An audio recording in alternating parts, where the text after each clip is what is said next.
Boa noite, bom dia e boa tarde para todos os seres dos reinos Monera, Plantae, Animalia, Protista e Fungi que um dia verão este vídeo e que também não verão esse vídeo, né? Porque temos que desejar um bom dia para todos.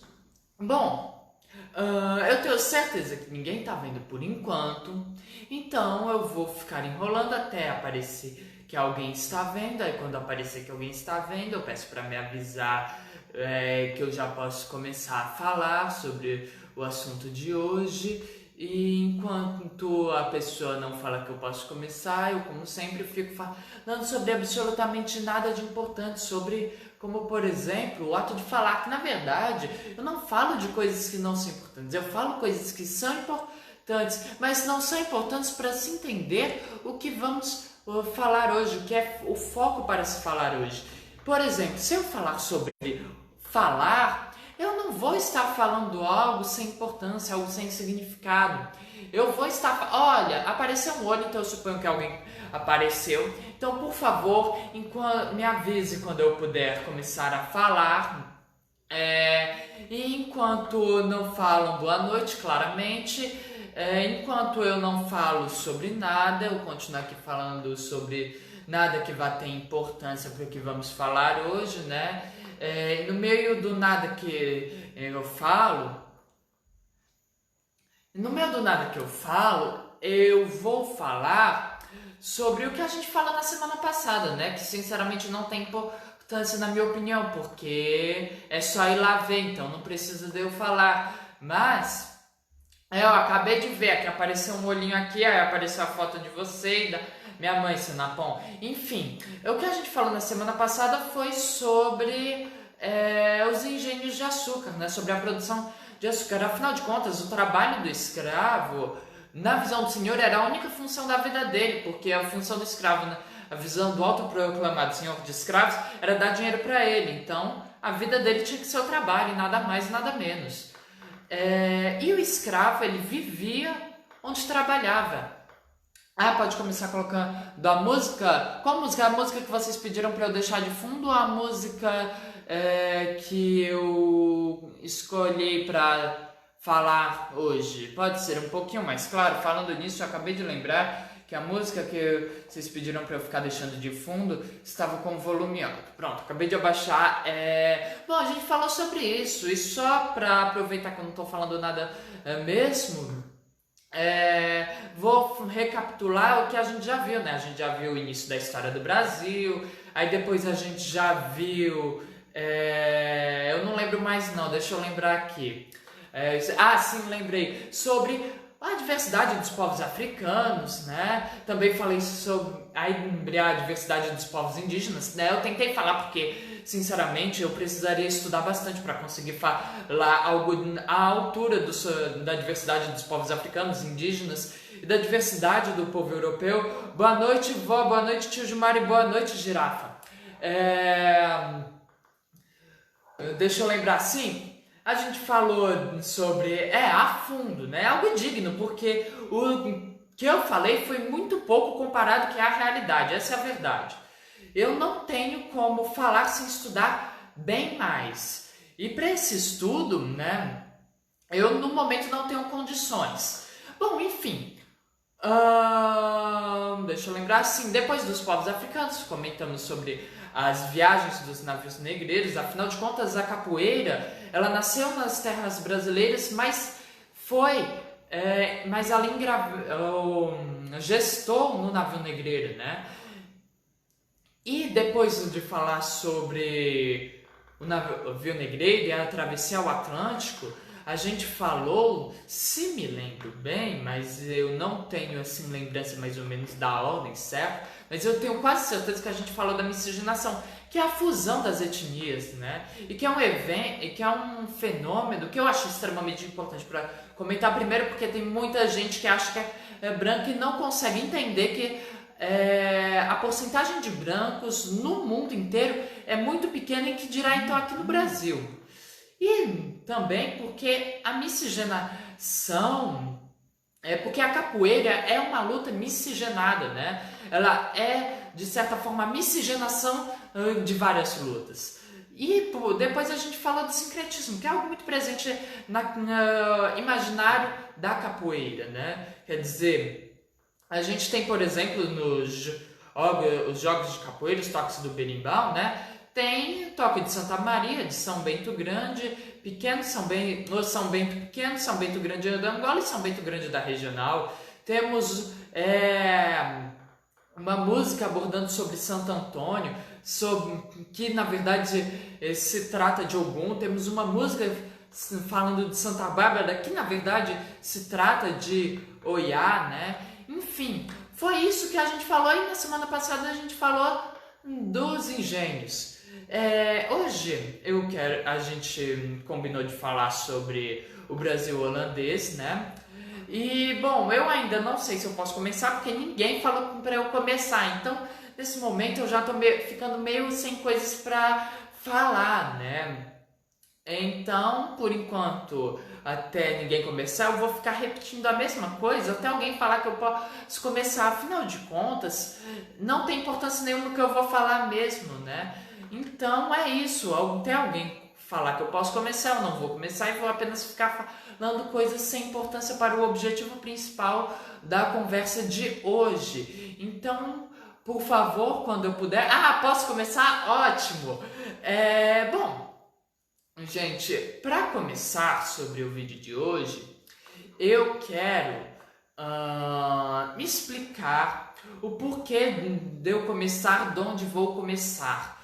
Porque eu tenho certeza que muitas pessoas não entenderam o fato de eu começar falando da queda de Constantinopla para falar sobre o descobrimento do Brasil.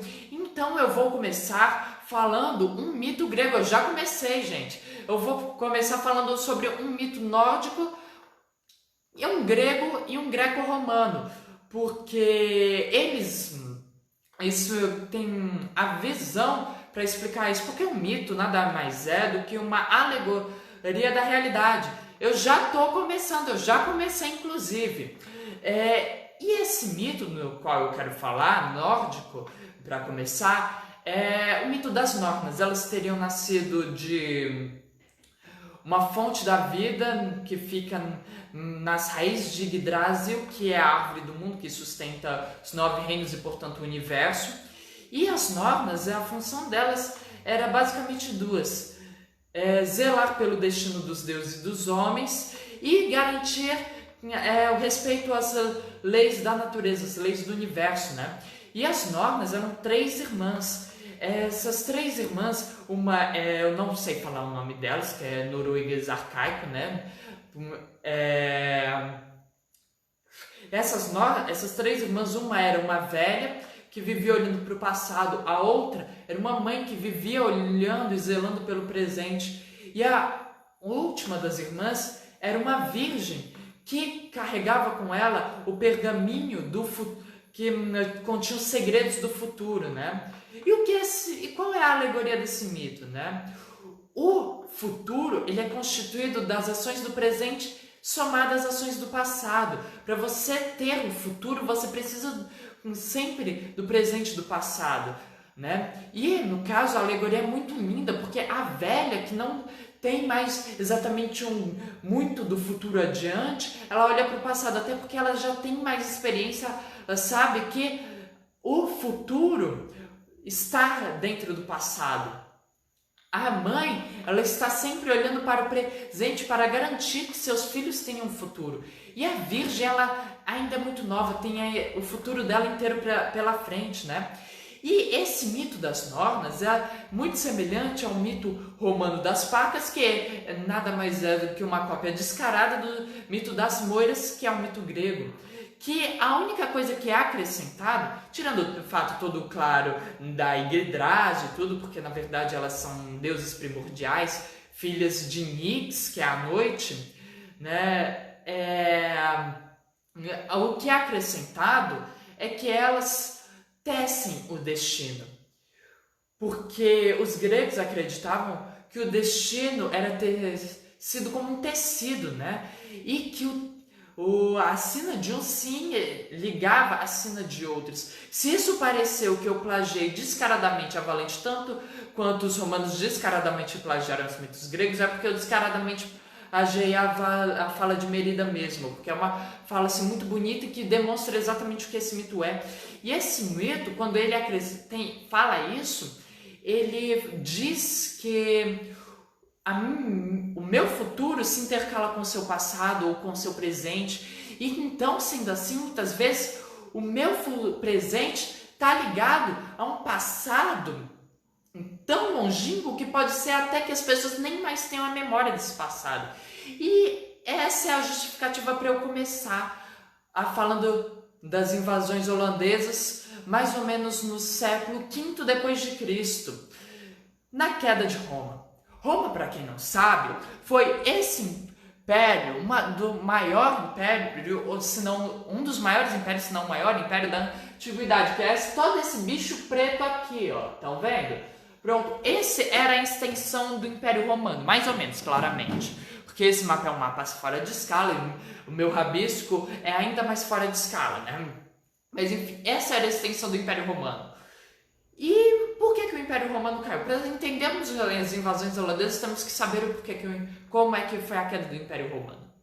Bom, primeiro, o Império Romano era extremamente corrupto, haviam várias conspirações, né? Mataram vários imperadores lá, né? E a segunda razão, ainda mais importante do que a própria instabilidade política do Império nessa época, é o tamanho. Porque o que acontece? A Roma se expandiu, chegou ao tamanho que era praticamente toda a Europa, norte da África e parte do leste asiático.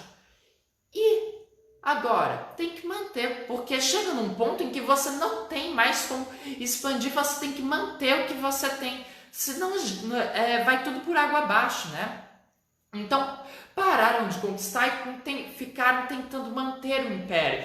E eles conseguiram manter por um bom tempo numa ótima política de alienação da população, né? Se você quiser algum dia construir um império e fazer as pessoas terem uma péssima qualidade de vida, não fazer elas ligarem, é só estudar a política do Império Romano que dá super certo. Bom, e qual foi o grande problema disso? Se você conquista, você tem escravos. Você, na Idade Antiga, tinha a economia baseada nos escravos, né? Quer dizer, todo trabalho pesado era feito pelos escravos. Então, se você conquista, você diminui drasticamente a sua quantidade de escravos. Sendo assim, menos gente para trabalhar nos campos, por exemplo. Sendo assim, fome generalizada. E, além disso, você não diminui a quantidade de mercadoria para vender. Portanto, você tem um colapso econômico. Isso significa menos soldados protegendo a fronteira, porque você não tem mais como pagar. E numa fronteira do tamanho do Império Romano, você imagina a quantidade de soldados que eles tinham que pagar, né?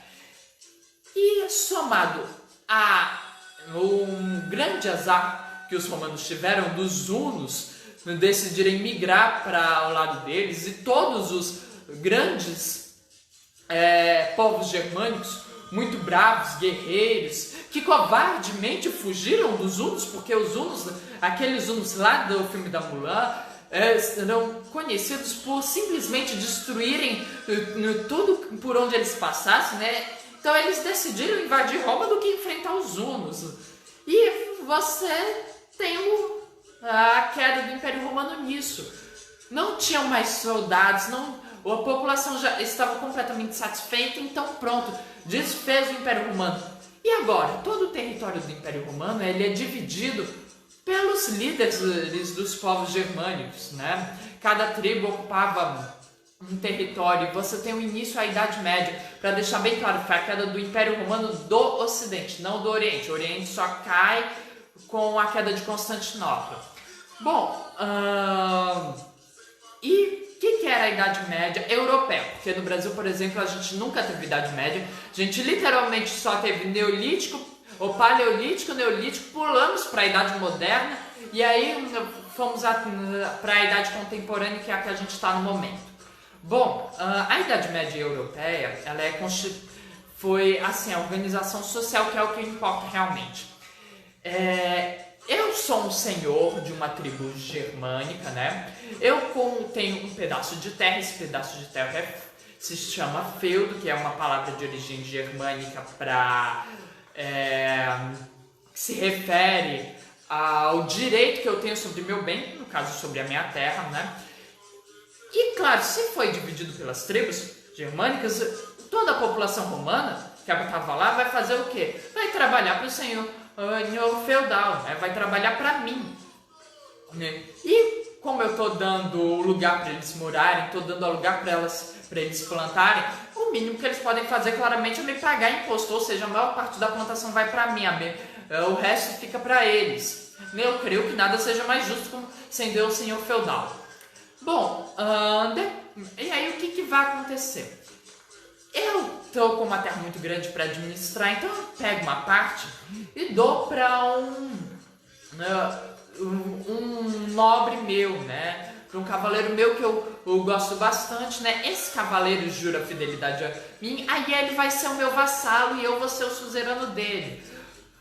Vocês que viram a série Vikings e viram Game of Thrones, se estão achando isso similar é porque Game of Thrones e Vikings se passam nessa época onde a organização política era exatamente essa. E quando eu vou conquistar um território, eu pego e dou para um outro nobre. Esse outro nobre ele vai ser meu vassalo, enfim. E por que é importante entender essa organização social, né? Para entendermos o início da história de Portugal.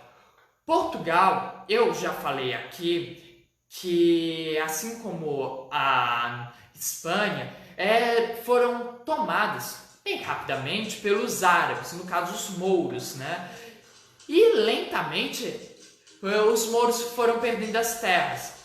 Bom, e obviamente uma das terras era Portugal, ou como se chamava na época, o Condado Portucalense, as terras de Portucale. Para quem não sabe, Portucale é a junção das palavras Porto, que é uma palavra em latim que significa belo, e Cale, que significa belo em grego. Bom, no caso, o Dom Henrique de Borgonha, ele ajudou o rei Afonso VI de Castela a conquistar o reino de Galésia, alguma coisa assim é o nome do reino. E em troca, o rei de Castela deu para ele a mão de sua filha, filha ilegítima Teresa de Leão. E depois deu para ele o condado portucalense. Esse casamento do Henrique com a Teresa teve como fruto o Dom Afonso Henrique. Depois que Dom Henrique, primeiro conde de Portugal, morreu, ele, segundo Luís de Camões, que tem um livro maravilhoso para quem quer saber mais da história portuguesa, lê este livro, Os Lusíadas, que está invertido, mas é Os Lusíadas que está escrito, né? E se não tiver curiosidade, também lê, porque é um poema épico magnífico, na minha opinião. Bom, segundo ele, Teresa de Leão queria todo o domínio do condado portucalense para ela. Então o filho, como que devia amar muito a mãe, matou ela. Pelo que eu li na internet, o Afonso Henrique queria criar um reino próprio, né? Não queria mais ser dependente de Castela. E sendo Teresa de Leão irmã do rei Afonso VII de Castela, ela não quis. Aí Afonso Henrique matou a mãe. O importante é que Afonso Henrique conseguiu fazer a independência de Portugal e deu início à primeira dinastia portuguesa, que é a dinastia Afonsina ou Borgonhesa. Bom, só que o que aconteceu? O Felipe I, Felipe II, Felipe o Formoso, agora eu não lembro qual é o número dele não. Ele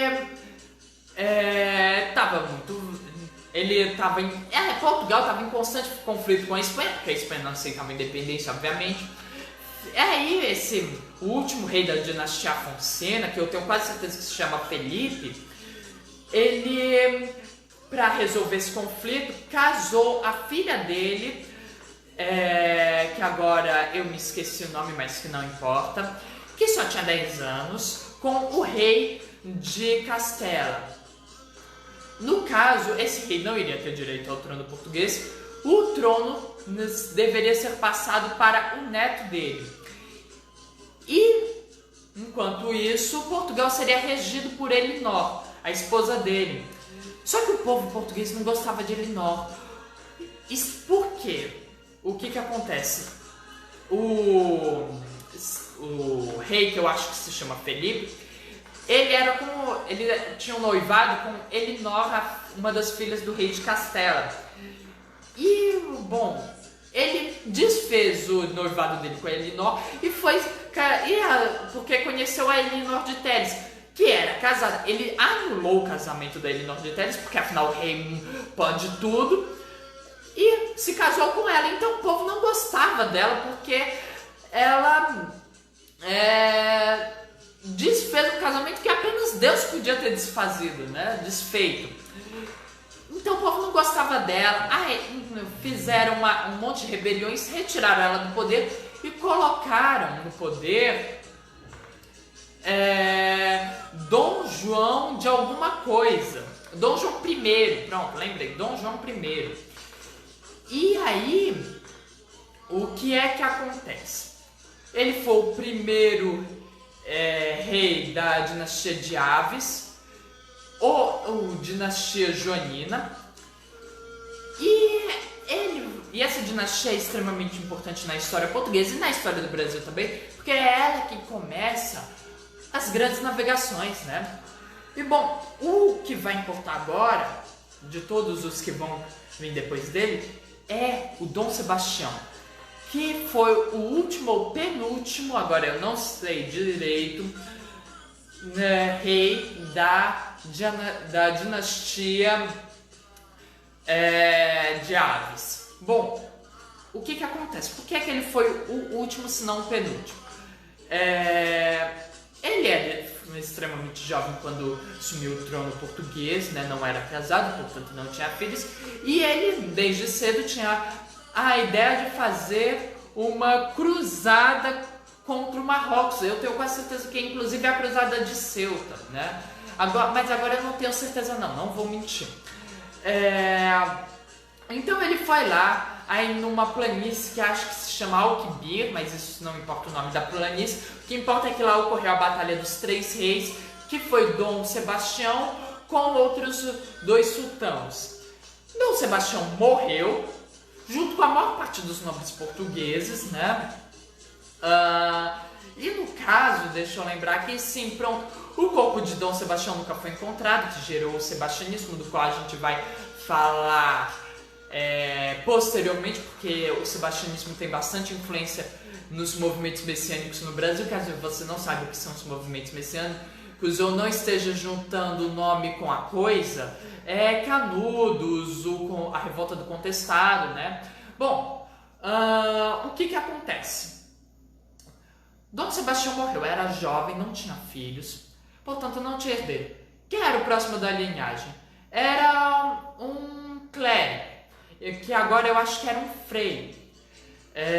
E esse clérigo, que eu não sei se foi considerado rei, então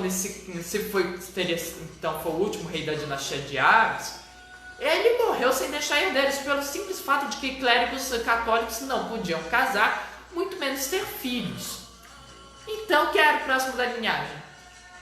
O rei Filipe II de Castela, o rei Filipe II da Espanha, que no Brasil foi rei Filipe I, que na Portugal foi rei Filipe I. E sendo ele rei de Castela e rei de Portugal, temos a chamada União Ibérica, né? Foi a união de Portugal e Espanha, num único reino. Portugal manteve a sua autonomia política, porque Filipe I ou II sabiamente sabia que se ele quisesse mandar e desmandar em Portugal como fazia na Espanha, não ia dar certo, né? Ele no Brasil fez ótimas coisas, né? Como por exemplo, fez o primeiro controle da extração de pau-brasil, porque ele percebeu que o pau-brasil ia ser extinto, né? Então ele fez esse controle para evitar essa extinção, enfim, o que acontece? Como vocês podem ver no mapa que eu desenhei aqui, as Américas espanhola e portuguesa foram unidas, assim como os territórios portugueses na África e na Ásia, né? Então você tinha um império global. Então foi ótimo para a Espanha essa União Ibérica. Agora, por que a gente não está falando... por que a gente não foi colonizado? Como é que se fala? Esqueci. Pronto, por que não se manteve assim até o final? Simples, Portugal ganhou os inimigos da Espanha, né? Que no caso seria a Inglaterra, que Portugal até então tinha vários acordos com a Inglaterra, era aliado, só que agora como Portugal era parte da Espanha, não agora era inimigo da Inglaterra. Holanda, né, que era os Países Baixos, que eram parte do território espanhol, estavam lutando pela independência.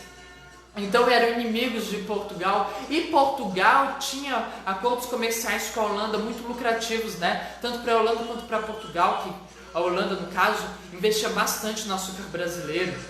Bom, e pior ainda, a Espanha, lutando contra a independência holandesa, proibiu o comércio qualquer comércio com a Holanda dos seus territórios, né? Então Portugal não podia mais vender açúcar para a Holanda.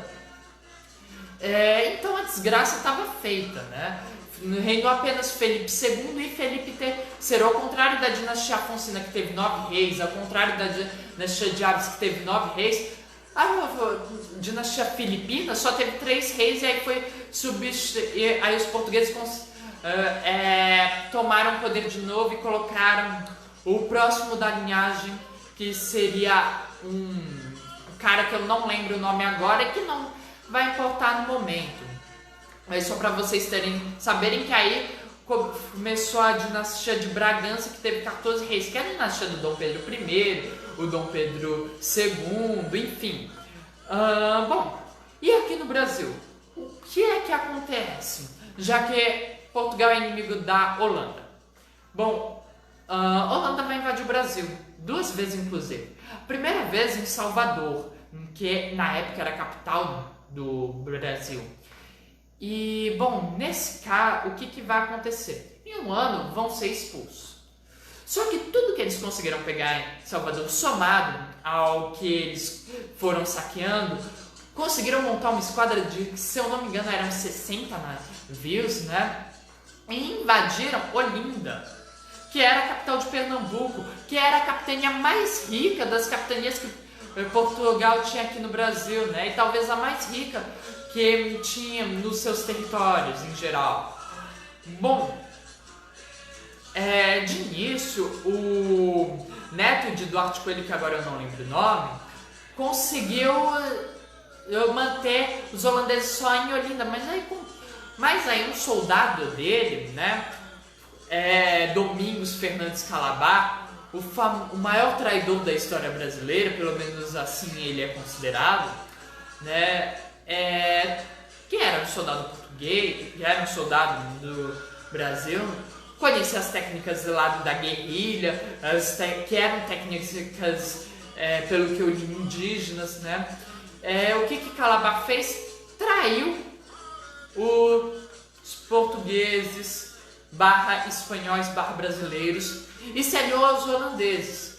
Ninguém sabe dizer o porquê. Há uma história em que ele teria estuprado uma mulher e aí cortado a língua dela, só que obviamente isso não deu certo, ele não conseguiu cobrir a sua identidade, fugiu e acabou se aliando aos holandeses.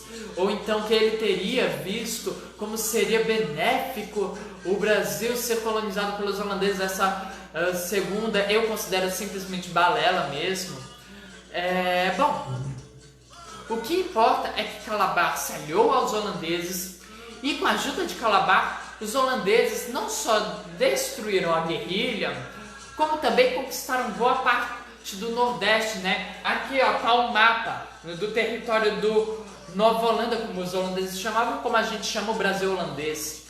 Bom, deixa eu lembrar, sim, depois que o União Ibérica foi desfeita, Portugal fez um tratado de paz com a Holanda e a Holanda continuou com a Nova Holanda.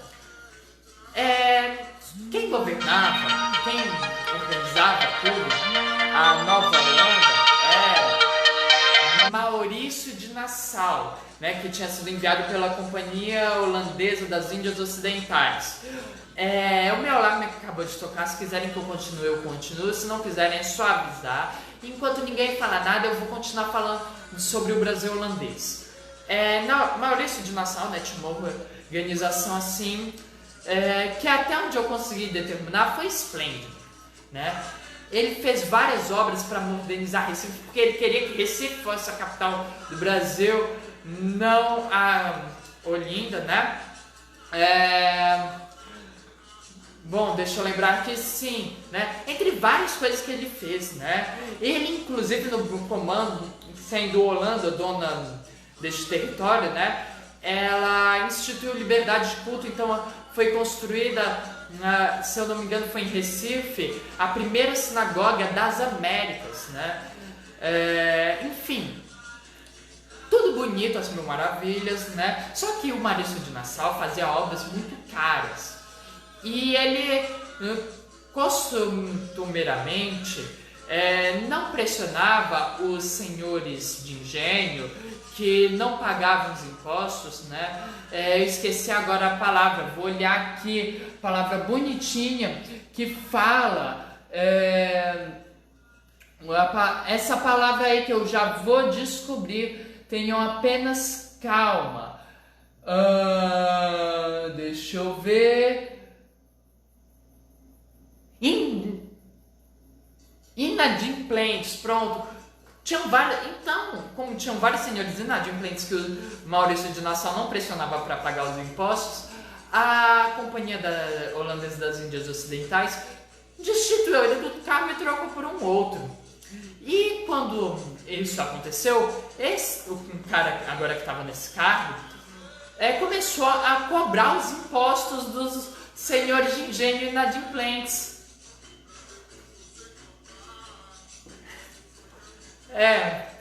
Bom, porque afinal de contas, esses senhores de engenho eram muito marotos e disseram que tinha sido uma época de seca e de pragas, então eles não tinham dinheiro para pagar suas dívidas e por isso esses senhores de engenho marotos eram inadimplentes.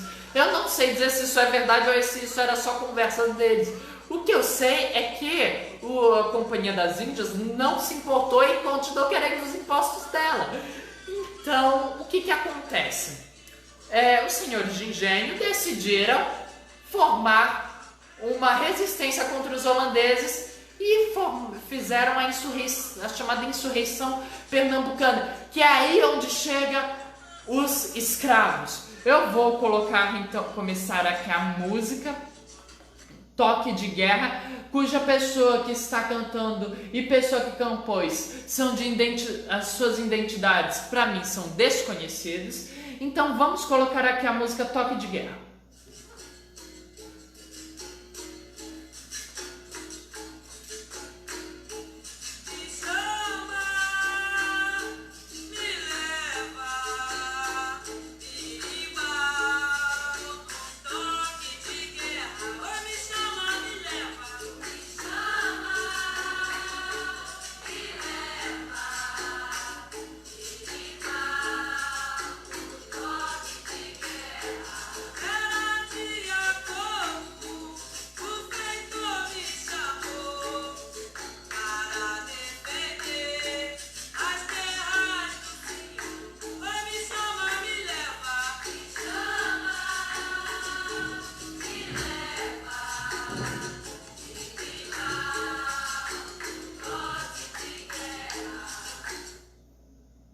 Opa.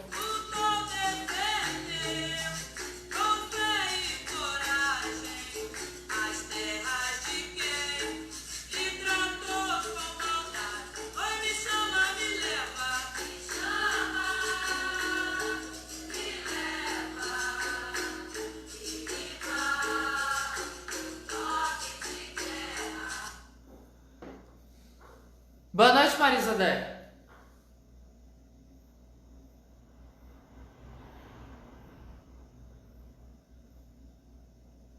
Sério? Não sabia não, testa. Até porque eu acho que eu não tava treinando nesse isso, mas bom saber. Essa música, no caso, né? No final eu vou dizer... peraí. Pronto, reorganizei os pensamentos. Bom, o que essa música diz? Era dia comum, o feitor me chamou para defender as terras do Senhor. Lutou, defendeu com fé e coragem as terras de quem lhe tratou com maldade. Bom, o que isso quer dizer? Provavelmente os holandeses chegaram, invadiram a fazenda de onde os senhores estavam, né, se reunindo para fazer a insurreição, ou então estavam escondidos ou então tinham descoberto onde estavam se reunindo, ou ainda porque os holandeses tinham decidido ir pagar o dinheiro de um jeito ou de outro e chamaram um monte de soldados, né? Então, provavelmente uma dessas três opções eu suponho que tenha acontecido e o feitor chamou para defender as terras do Senhor, né? E os escravos lutaram e defenderam aquelas terras com fé e coragem, as terras de quem tratou eles com maldade, né? E uma coisa que eu quero comentar, ela fala: me chama, me leva, birimbau no toque de guerra. Por que ela fala isso? Bom, o birimbau, quando você pensa em capoeira, você pensa em duas coisas, a maior parte das pessoas. E um birimbau, ou então na música Paranauê. O birimbau é um instrumento símbolo da capoeira, e além do mais, o birimbau tem vários toques, né?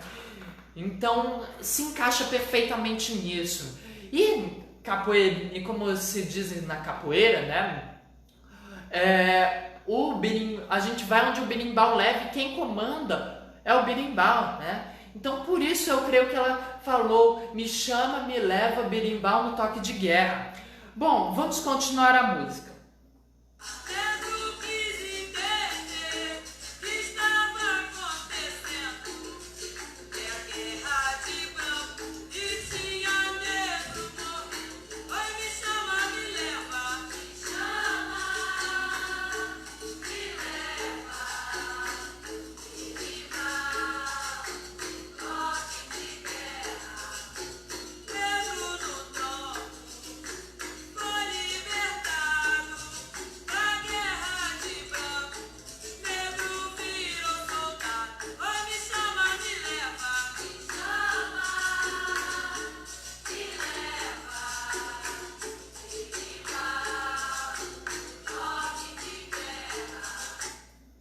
Bom, ela falou, já vou lembrar assim. Lembrei. Negro quis entender o que estava acontecendo, era a guerra de branco e tinha negro morrendo. Negro no tronco foi libertado para a guerra de branco, negro vira o soldado. Bom, essa primeira estrofe é o questionamento, quer dizer, os negros por que é que os negros estão lutando para defender os senhores, as pessoas que estavam escravizando, que estavam maltratando? Depois ela explica que eles seriam libertados, eles receberiam a alforria, né? E em troca de lutar na Guerra de Branco, que é a guerra contra os holandeses que estão cobrando os impostos dos senhores que não querem pagar os impostos. Por que não deixaram o Marício de Nassau? Assim a gente teria um Nordeste holandês. Eu não vou dizer que isso teria sido ruim, porque eu particularmente tenho um pensamento único na minha mente. O Sul pode querer se separar o quanto quiser, pode ter quantas pessoas quiserem que queiram se separar do Brasil, mas a única regiões que, na minha opinião, tem que se separar do Brasil é o Nordeste e o Norte. O dia que o Nordeste e o Norte se separarem do Brasil, tudo vai ficar melhor. Vai ficar o Sul, o Sudeste e o Centro-Oeste lá se roubando, se falindo, e vai ficar o Norte e o Nordeste aqui prosperando, né? Então, eu acho que vai ser a melhor coisa que pode ser feita é o Norte e o Nordeste se separarem do Brasil. O dia que montarem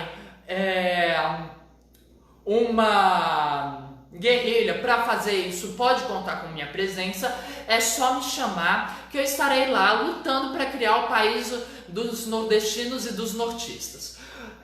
Bom, agora Não, Marisa Odeia, eu já pesquisei a origem do berimbau. Ela provavelmente está aqui no fundo da minha mente, guardada lá nos confins dela. Mas claramente depois que eu falo a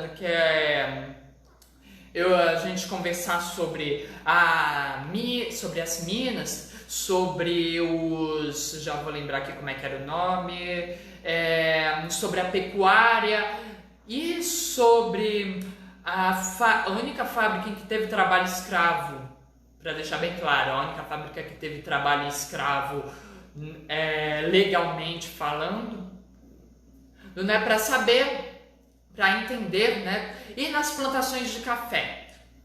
Não, nas plantações de café eu vou pensar, mas esses três eu certo, que no caso vão ser para conhecer, para fazer o que a gente começou a fazer na semana passada, né? Saber como era o ambiente do trabalho, que era o ambiente social, que era o ambiente de tudo, do escravo, enquanto ele era escravo. Aí eu pretendo falar dos instrumentos da capoeira, origem, tudo bonitinho. Bom, voltando para a música.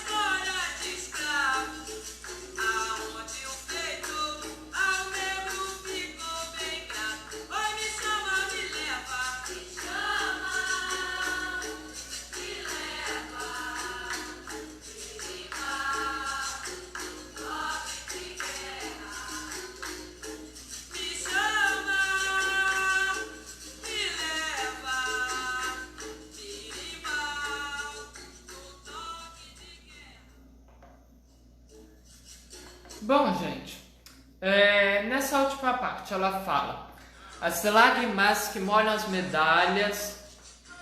Peraí, as lágrimas que molham as medalhas. Eu não lembro, vou ler aqui a letra, tá? Como é que é? As lágrimas que molham a medalha no peito do negro que venceu a batalha. Nunca aconteceu na história de escravo, onde o feitor ao negro ficou bem grato. Bom, o que a gente pode concluir dessas duas estrofes? Que os senhores de engenho inadimplentes conseguiram vencer os holandeses, e a gente podia concluir isso pelo simples fato de que o Nordeste é território brasileiro, né? Infelizmente não é um país próprio, mas enfim. E esses negros que foram libertados ganharam medalhas, né, se tornaram heróis nacionais, né, e tudo. Bom, nunca aconteceu na história de escravo onde o feitor ao negro ficou bem grato, porque realmente o feitor ficou bem grato ao negro, por quê? Porque ele ajudou a manter o senhor dele inadimplente, horas, né, e expulsar essa laia holandesa do Brasil. Bom, e qual é a importância disso, além da presença dos escravos, que não foram só os negros, foram indígenas também, porque, ao contrário da crença popular, os indígenas foram escravizados por muito mais tempo que os africanos, até porque os africanos, se eu não me engano, começaram a ser escravizados em 1530 no Brasil, e os indígenas começaram a ser escravizados em 1500. Os africanos, a escravidão foi proibida em 1800, então a gente já tem uma diferença de 30 anos. E além do mais, os indígenas continuaram sendo escravizados depois da Lei Áurea, só que ninguém sabe disso, né? Por exemplo, na ditadura militar, o relatório Figueiredo, cujas investigações foram misteriosamente interrompidas e o relatório simplesmente desapareceu, até recentemente ser encontrado, né? Mas claramente mistério por acaso, os militares não tiveram nada a ver com isso. O órgão que fazia a função da FUNAI, antes da FUNAI existir, escravizava os indígenas, né? Mas, bom, a outra grande importância disso é que os holandeses, quando foram expulsos do Nordeste, né? Eles foram para planta aí que eu não lembro o nome, começar uma plantação de açúcar. Uma plantação de açúcar que era... Ok, Marisandé, apesar de que talvez você já tenha parado. Uma plantação de açúcar, que no caso, era mais barato. Por quê? Porque se os holandeses estavam com as plantações de açúcar, eles precisavam de escravos, obviamente. Então eles conquistaram outros territórios portugueses, inclusive territórios onde os portugueses compravam escravos. Então, sem os impostos de Portugal, que por falar, que só para sinalizar, como eu pretendo falar no próximo vídeo, Portugal era capaz de cobrar imposto por tudo, se bobear, cobrava imposto até por criança que nascia dentro do navio, né? Porque pensa numa criatividade que a coroa portuguesa tinha, era de inventar imposto, mas isso eu pretendo falar na próxima semana, né? Bom, o que importa é o seguinte, sem os impostos ficou muito mais barata a plantação de açúcar e além disso, os holandeses, em alguns cantos que eu li da internet, eles tinham a técnica de refino do açúcar que os portugueses não tinham. Então ficou impossível o açúcar brasileiro competir com o açúcar holandês. Então, neste caso, o que vai acontecer? Portugal entra em uma crise, junto com o Brasil, uma crise que só vai ser solucionada no século XVIII. No caso, o Brasil holandês, eu não falei as datas, foi durante 1630 a 1654. Ou seja, na metade do século XVII. Na metade do século XVII, o Brasil e Portugal começaram a entrar numa grande crise que só solucionariam mais ou menos 50 anos depois com a descoberta do ouro, né? Então por hoje é só. E até a próxima semana, do qual eu pretendo, além de falar da capacidade inventiva da coroa portuguesa para impostos, pretendo falar sobre a solução dessa crise, né? A mineração de ouro e sobre as condições dos escravos nessas minas. Então, até a próxima semana, gente. Sim, já. Mas se quiser eu continuo. É só falar aí.